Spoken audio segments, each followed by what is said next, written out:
YouTube channel যাদের monetize হয়নি, যারা ইউটিউবে নতুন কাজ করা শুরু করেছেন, তাদের জন্য ইউটিউব খুব খারাপ একটি আপডেট নিয়ে এসেছে। আগে যেখানে চ্যানেল মনিটাইজ করার জন্য লাস্ট 365 দিনে 4000 ঘন্টা ওয়াচ টাইম লাগতো, সেটা এখন করে দিয়েছে 8000 ঘন্টা। যদিও এটি চালু হবে 1 ফেব্রুয়ারি 2027। এর মধ্যে যদি আপনারা চ্যানেলে এখন যেটি নিয়ম আছে 4000 ঘন্টা ওয়াচ টাইম এবং 1000 সাবস্ক্রাইবার, সেটা 2027 জানুয়ারি মাসের মধ্যে কমপ্লিট করতে পারলে এই পুরনো নিয়মে চ্যানেল মনিটাইজ হয়ে যাবে। তো এই আপডেটে কি চেঞ্জ হয়েছে সেটা ইউটিউব তাদের অফিসিয়াল ইউটিউব চ্যানেলে ভিডিও আপলোড করে বলে দিয়েছে। তো এই আপডেটে কি বলেছে দেখুন। যেটা এখন লাস্ট 365 দিনে 4000 ঘন্টা ওয়াচ টাইম লাগতো, সেটা এবার চেঞ্জ হয়ে 8000 ঘন্টা করে দেওয়া হবে।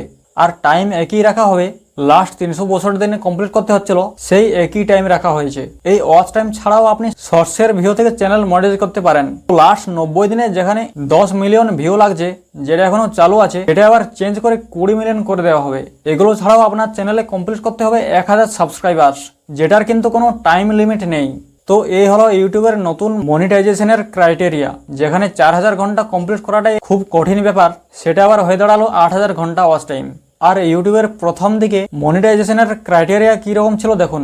2012 সাল পর্যন্ত ইউটিউবে মনিটাইজেশন করার জন্য কোনো সাবস্ক্রাইবার বা ওয়াচ টাইমের প্রয়োজন হতো না। ইউটিউব পার্টনার প্রোগ্রামে সবাই জয়েন হতে পারতো, কিন্তু এক্ষেত্রে ইউটিউব চ্যানেল সিলেক্ট করে মনিটাইজেশন দিত, সবাই জয়েন হতে পারতো না। যেটা এখন ফেসবুক করেছে, যেরকম নিয়ম এখন ফেসবুক করেছে, সেটা ইউটিউবে 2012 পর্যন্ত ছিল। এবার 2012 থেকে 2017 পর্যন্ত ইউটিউব পার্টনার প্রোগ্রাম সবার জন্য ওপেন করে দেয়, কিন্তু এখানেও ওয়াচ টাইম বা সাবস্ক্রাইবার্সের কোনো প্রয়োজন ছিল না। এরপর 2018 জানুয়ারি মাসে নতুন ক্রাইটেরিয়া অ্যাড হয়, যেখানে লাস্ট 365 দিনে 4000 ঘন্টা ওয়াচ টাইম এবং 1000 সাবস্ক্রাইবার্স লাগতো, যেটা এখনও পর্যন্ত চালু রয়েছে।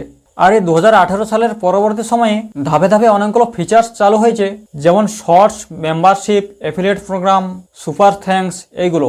এইভাবে তারা মনিটাইজেশন ক্রাইটেরিয়া ধাপে ধাপে পরিবর্তন করছে, আর এটা ভবিষ্যতে আরও কঠিন করে দেবে।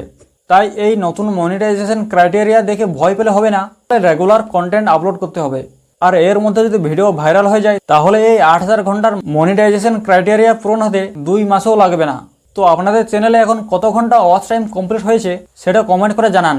আর এই নতুন মনিটাইজেশন ক্রাইটেরিয়া আপনাদের কেমন লেগেছে সেটাও কমেন্ট করতে ভুলবেন না। তো দেখা হচ্ছে পরের ভিডিওতে। আজকের ভিডিওটি এখানেই শেষ করলাম।